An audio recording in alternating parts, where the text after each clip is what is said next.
Good morning, everybody. Welcome in. It is 9 o'clock. It is Tuesday morning, which is Monday morning because of Labor Day holiday. So here we are, ready for our Monday morning class. Just firing up the laptop. Thank you so much for joining in. If you are watching this live, welcome in this morning. If you're watching this on replay here on Facebook or you're watching it later posted to YouTube, no matter where you are, when you are, we're happy to have you here. Don't forget to like, comment, share, turn on notifications, and of course, subscribe. You don't ever want to miss one of these. We get together once a week on Mondays, Tuesday this week, to share some great information and to gather to build and grow our individual businesses. Rising tide lifts all ships. We all grow together. So good to have you in. Back to school. Today, for many people in many places, in many districts, and many levels of education, today is back to school day. So with a lot of enthusiasm, a lot of excitement, a lot of caution, because it's just not the back to school we are all so familiar with, or maybe we were all counting on, planning on, or looking forward to. But in the words of somebody famous who came before, it is what it is. Yes, and we're back to school in whatever form we are back to school. So, as you know, we're going to start out the day with the reading from $100,000 Haircutter. Today is September the 8th. Feels like it's been longer since we were here, but it's September 8th, day 251 of the year, with 114 days remaining in the year. Offer club memberships. People want to be in the club. Membership has its privileges. That's written directly right out of the book. Club memberships for businesses are a great way to build business. They are a great way to manage cash flow. They are a great way to lock in client loyalty. They are a great way to provide benefits to your best customers. There are lots and lots of advantages to membership programs. I've got a video on YouTube on barbershop and hair salon memberships.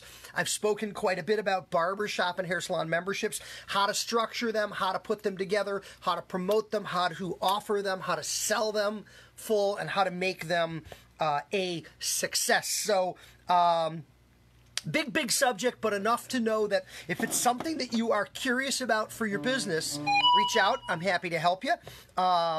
Maybe we'll do another one of these classes sometime specifically on membership, what it is, how it works, what it does, what it's not. I have a very famous, long time ago, blog post at Modern Salon on memberships, and it talks very specifically in that blog post. In defining memberships, we talk about what a membership isn't, and we talk about what a membership is. We attack it from both sides and kind of break it down in that way. So that's your $100,000 Haircutter tip of the day. If you don't have a book, go online and get yourself a book. Amazon or ivanzoot.com, paper, digital, or audio format. Or if you like your stuff electronically, you do know you can subscribe to my Patreon page, where we give you the $100,000 Haircutter tip of the day every single day, and we give you the Big Busy Barbershop business building tip every Monday. So you get a lot by way of the membership in that Patreon community. That's kind of where I circle the wagons with some of my followers to share just a ton of great information. So let's talk about today's topic. Today's topic, back to school. And there's an expression going around. I'm not sure if you've heard it yet, and I don't know that I ever heard it before this year. I don't think that it's a expression tied to coronavirus, but it's an expression tied to, I think, how some folks are feeling right now, how some folks are responding to what's going on in the world right now.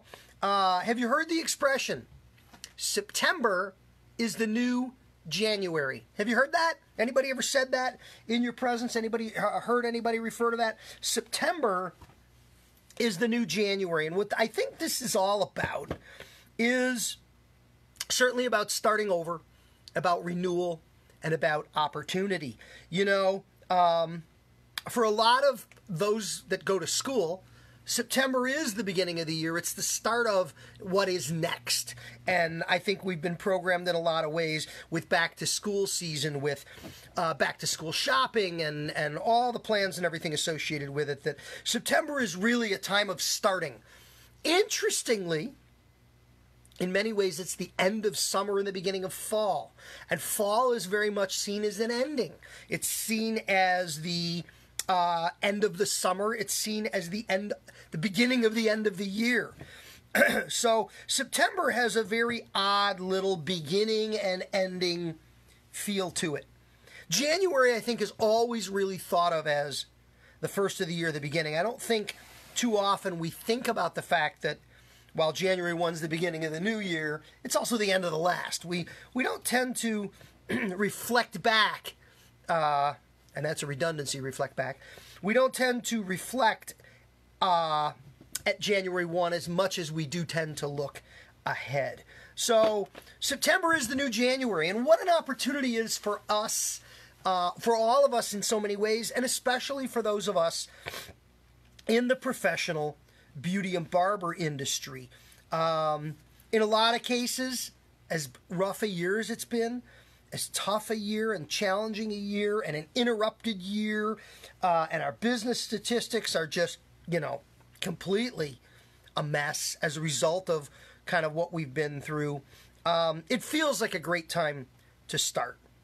And fall has always been, in many ways, a start of a lot of things in the education end of the beauty industry. We have a calendar of fall shows that many of us have in the past looked forward to attending or participating in one form or another. And of course, we're not having those experiences this year. Those shows are canceled and not taking place. But that doesn't mean there aren't plenty of educational opportunities for beauty and barber professionals here in the fall, here in September, instead of some of the shows that we've traditionally attended and some of the things that we've traditionally looked forward to. So I've got a list here I want to run through. This is intended to be a list of resources, ideas, sources of education, educational programming, learning, inspiration, motivation, move your business forward type of stuff at this season of back to school. We're going to start, first off, kind of a no-brainer for everybody who can hear my voice right now, watch a video. Obviously, there's just a ton of video content out there. Live streaming and classes and programs like what you're experiencing in this very instant. YouTube, of course. YouTube crushes under the weight of its own content. YouTube can be a great source of information when it's not a source of frustration. In terms of trying to find some of the things you're looking for or some of the things you want. In the case of my YouTube channel, as of late, I've taken to posting these classes, slightly longer formats for educational content than what I've typically posted in the past, and the viewership on them has been good, leading me to believe people are using them and enjoying them. And all the old videos, all the stuff that I've put up there for so many years. If you can't find something, reach out. Those of us that create, and this is not just about me, those of us that create in the YouTube space, we know what we call things, we know the titles and the descriptions, and we're familiar with the layout of our playlists and our videos. We have some idea how old a video might be. So if you're having trouble finding a video, reach out, because chances are, for me, I can go into YouTube and pluck the URL and very quickly shoot it off to you and send it to you. There is a feature on my website that says Talk to Ivan, which is a communication or chat function. Use that, and I will definitely, quickly, promptly respond with a link to a video you may be looking for. So know that YouTube and other sources of video are a great place to start your educational educational journey this fall.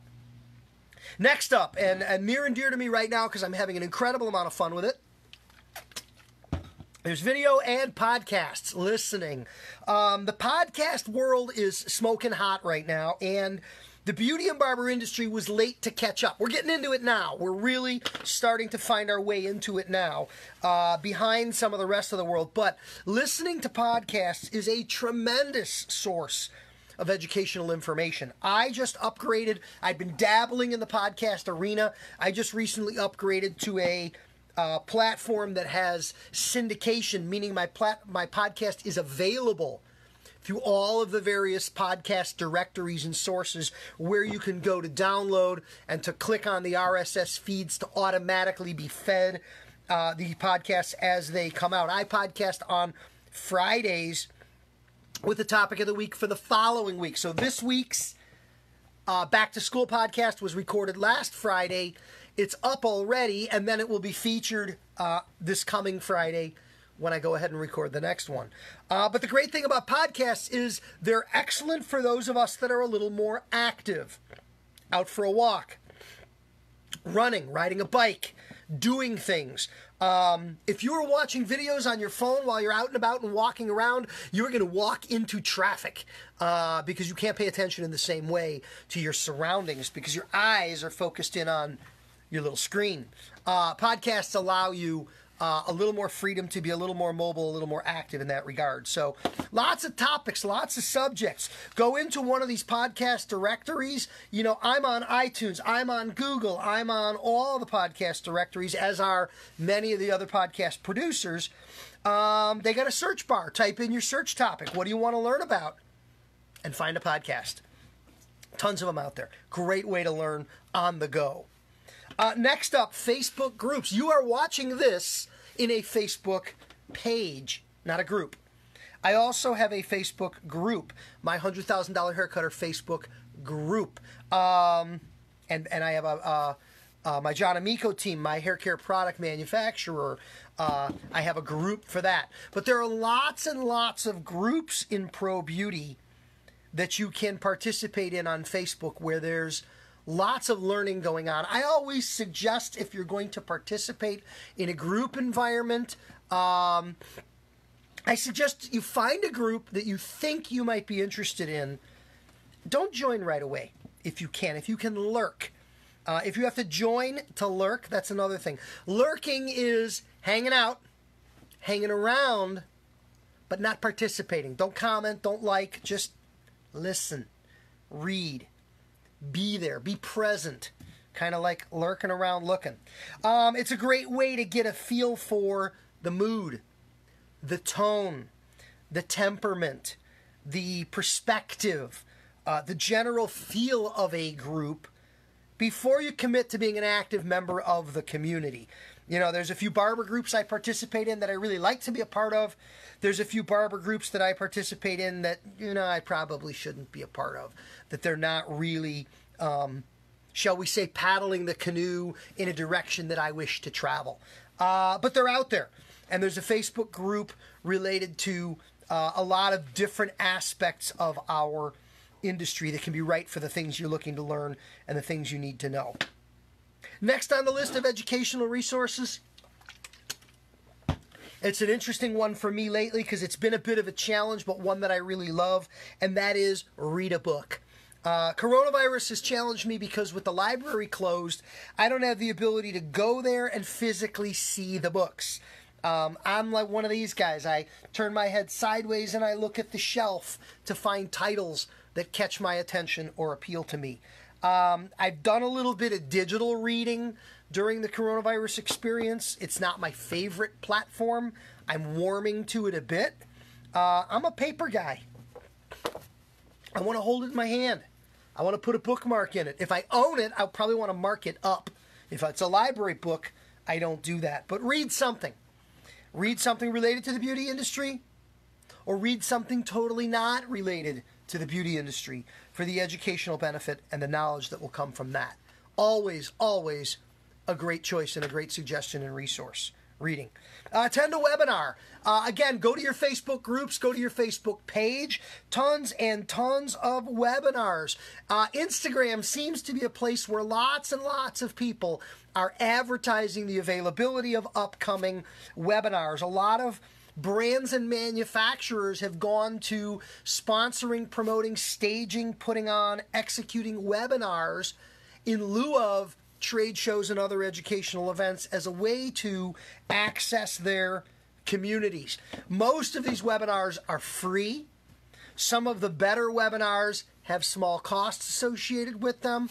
But when you consider, even if a webinar was $50 compared to a trade show ticket, a restaurant bill, an airplane, a taxi cab, a hotel, all the costs associated with attending an event, these webinars can be a bargain. $19.95, $9.95, $5. Even if you got to pay a little bit. And I think you should, from time to time, make investments in the brands that are investing in you. Participate in a webinar can be a fabulous source of educational information. Blogging. Blogging is next on the list. And blogging with some people has kind of become a, oh, they do that still? Because people have migrated away from the text blogging in some cases to other formats. For instance, you could call these classes on video with me vlogging, video blogging. You can call podcasts audio blogging. You know, in a lot of ways, there are people that refer to Twitter as microblogging, that it's a blog limited in character number. Okay? But the blog sphere, the world of blogging is still going strong. A lot of times blogs are embedded in websites. If you're interested in something in particular and you're looking at a website, you'll find a button there for a blog. And many of those have, again, the RSS feed, the real simple syndication that allows you to subscribe to receive these in emails or in updates to your platforms automatically, which, never miss an episode kind of behavior. Next up on my list, and this is kind of a bit of a fun one, and I've got a kind of a sidebar conversation to have on it, and that is prowling websites. And I want to tell you a little story as it relates to some recent learning that I did in this way, and I think the story is illustrative of how much value there can be in this. So many of you know, if you follow my Instagram, that during coronavirus now, I've done some fishing. My youngest son got me into doing some fishing, and I've enjoyed fishing this summer.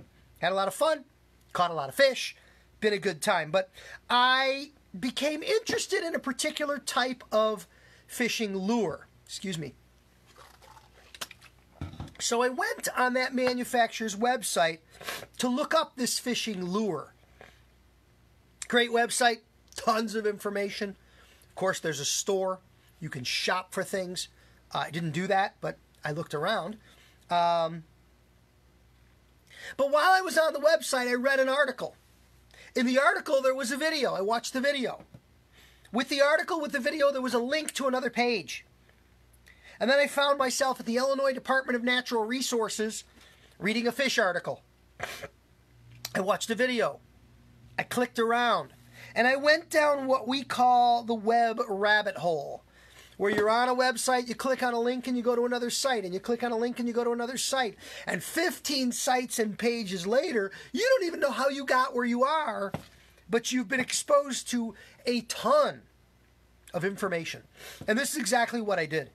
With this fishing lure website, I probably went down a half-hour rabbit hole. But when I came back up, man, I had learned a lot. I was really kind of surprised at how much information I had gathered about a subject that at the time I was very curious about. So it was a very positive journey that I went on by way of this website, click, click, and follow. Got me thinking about Google. This is my little sidebar.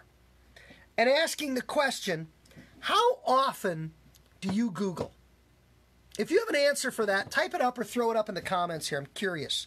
How many times a day, let's put it that way, how many times a day do you do a Google search? Now, you may use some other search engine, but Google has become the generic verb term for looking it up on the web. So, in a given day, How often do you Google? And what does that say about how smart you are?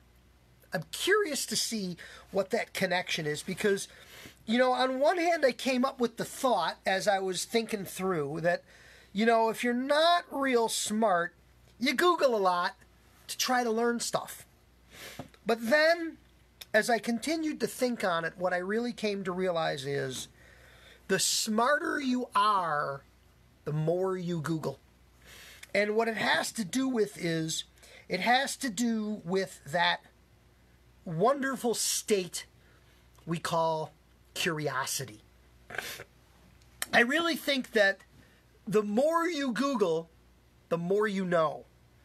And the more you don't know, the more you Google. I'm not sure. It's like some kind of weird vicious circle thing. But I think it's and if your curiosity's tied to intelligence, I'm not sure how.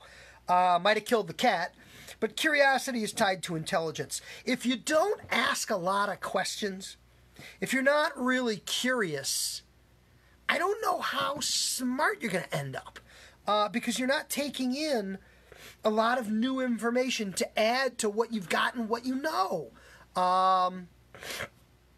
Yeah, I don't expect anybody to have an exact number for how often you Google, because I don't think anybody keeps track. I think Google probably keeps track, which can scare you if you start to think about that. But Googling is a reflection of that curiosity. So I think the most important message here in back to school and learning is Google more. Funny story. I was talking about this exact subject on a program yesterday. One of the organizations I work with, John Amico Professional Hair Care, we had a class scheduled for Monday. Somebody didn't realize it was a holiday. We'd put the link out, so we did the class anyways. We had a nice group that gathered, and I was talking about the idea of curiosity, and I was sharing that I remember having a conversation once with someone that I had met who had a unique name, a name that was different, a name that was interesting. This wasn't John, Bob, Jim, Mary, what we'll consider common names.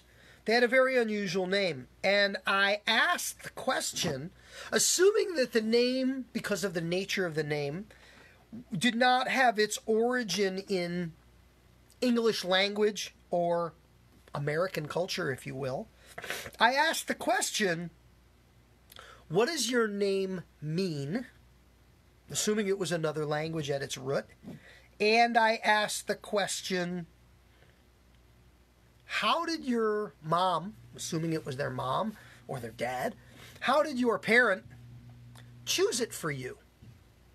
I think those are two really straight up questions. They're personal questions. What does your name mean? And how or why did they pick it for you? And I remember being puzzled, I guess would be a good word for it, being challenged by the fact that the answer I got from this person was, I don't know. I never asked. Think about that for a minute. It's somebody's name. Is there anything more personal than your name? And a unique name. Is there anybody on here whose name is James, who asked their parents, how'd you pick it? There probably is. I mean, James is a name of biblical origin. Fine, okay, we know that. Common name. You may not have to ask where'd you get it, but you might want to ask, why'd you pick it? But maybe you're just not curious. But that's what learning is all about at its core. So it's back to school. It's back to all this learning. The next thing I do want to talk about here is moving out of the concept of and the arena of learning within the beauty industry. I want to talk about learning from our consumers' perspective, our customers. As hair cutters, our customers are haircut customers, people who buy haircuts. So it can be barbershop, hair salon customers, hair color customers, manicure customers, the people who consume the services we provide. And I want to suggest that perhaps some learning from their perspective could be very valuable to us. It's in terms of our understanding, what are they reading? What are they seeing? What are they hearing as it relates to our business, our industry, and our world? Because it's kind of like taking the initiative to understand their perspective on the things we're talking about or doing. Consumer magazines, consumer websites, not necessarily the website for Modern Salon Magazine, but maybe the website for a men's lifestyle magazine or a ladies' lifestyle magazine. You know those magazines are loaded with advertisements for health and beauty aids and hair care and all that kind of stuff. Are we seeing what our customers are seeing from the perspective that our customers are seeing it? And how can that be valuable to us in better understanding, engaging, serving, and supporting those customers? So that consumer-directed learning, if you will, is what we'll call that. Something to think about. Lastly on my list of educational sources or educational resources is one of my favorite sources of quick and easy beauty industry education. And that is product packaging. You know, I always say when you look at a product package, and this is my Clipper Guy shave cream, when you look at a product package, there isn't a word or a letter or a punctuation mark on the package that wasn't an argument. Not an argument, but a discussion. The marketing team, the sales managers, they all got involved in what's this going to look like? What color is that stripe going to be? How big is that font going to be? Where are we going to position various things? That's what they do. And I think we want to acknowledge the effort they put in it, but we want to learn from the things they have there. And I always say that the best product knowledge is what I call usable product knowledge. Usable product knowledge is product knowledge gained in the use of the product. Product knowledge that can be used, applied to the work that we do with the product. Well, number one, you got to get the lid off. You got to get the cap off. You got to get the product out of the package. In this case, it's a shave cream, onto your face to actually experience what all it does, to truly appreciate it, to truly understand it. I'm amazed at the fact that there are people occasionally suggesting and recommending hair care products that they've never themselves smelled, touched, taken out and played with, had in their hands, gotten dirty with it, so to speak, to really be able to engage in that way with their customer. So that's number one, usable product knowledge in that sense. The other one is the idea that really, to use this product, to understand this product, I'm only using this product as an example, but to use, to understand, to enjoy, to benefit from this product, pretty much everything you need to know is printed on it. And I picked this one as an example because there's information here. And I want to point out a couple of things. Number one, first item on the ingredient list. Go to the ingredient list. First item on the ingredient list. Certified organic aloe leaf juice. We don't say on the front that this is a certified organic product, but it is. Is that important to some customers? You bet it is. There are customers out there for whom organic derived products and organic products are very important. You wouldn't know that till you read it on the back of the label. And there's several others. Certified organic Helianthus anise, which is sunflower seed oil. Certified organic shea butter. Also fragrance-free. Interesting fact. The product is fragrance-free and it's got a fragrance. Well, how does that work? Well, if you smell it, what you're smelling is the shea butter. It only has fragrance associated with its natural ingredients. Directions. Wet skin with warm water, lather with fingertips before shaving. Brushless shave cream. Simply lathering it in with your fingertips. All of this information is printed right on the package. And all you have to do is take a moment to read it to fully understand the product. And then, as I said, get the cap off, get the product out, and get busy giving it a try. So these are some of my ideas for back to school season for learning. September is the new January.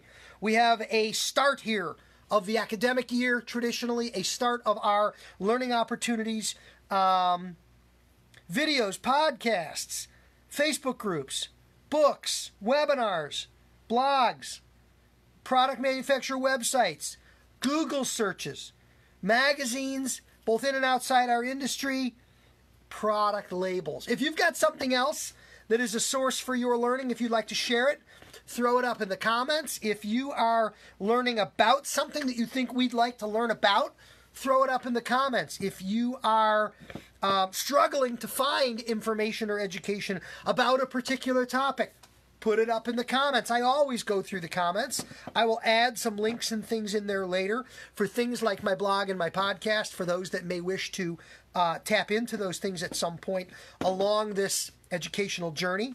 But really, in so many ways, September is the new January. What an incredible opportunity we have at this time of the year as summer is ending and the year is heading into fall, heading into what we consider the close of the year, the drawdown of the year. But really, in so many ways, it is such an incredible fresh start for so many of us. Such an opportunity to learn, such an opportunity to grow, and to move forward in a big way. With that in mind, please be on the lookout, be aware. My $100,000 Haircutter Academy will be launching its next wave of new students, new participants in the program. You can go to the link on my Instagram page and you can get on the reminder list. That's like a wait list. You're not committing to participate, but you're saying, hey, when you open up a next round of admission for the $100,000 Haircutter Academy, I want to know about it. So if it's right for me, the time is right, the circumstances are right for me, I want to get in on it. That next group will be starting at the end of the month. So be on the lookout for that, for the $100,000 Haircutter Academy. Everybody who joined with the Founders Launch last month, in the last couple of days, has moved into their second module, their second month of learning, moving their business forward. And so far, the reviews, the comments, the feedback has been extremely positive. So back to school. For many people, today is that day. For us in the beauty industry, some of us never stopped going to school, and some of us use this fall season as a time to truly rededicate ourselves to the pursuit of education and information to help us take better care of our customers and to help us build and grow our business. Thank you so much for joining me here today. If you've watched this live, thank you for being here with me on a Tuesday morning instead of a Monday. If you're watching this later on rebroadcast or later as it's posted to YouTube, thank you for taking the time to find this resource within those various online communities. So hope you have a wonderful day. Hope you have a safe day. Hope you have a great week. And hope you have a invigorating, educational, motivating, and stimulating back to school season. Thank you for being here. Have a great day. We'll see you again next Monday morning. And we'll see you throughout the week in the blog, in the podcast, on the videos, text chat. You know where to find me. I'll see you there. Have a great day. Bye-bye.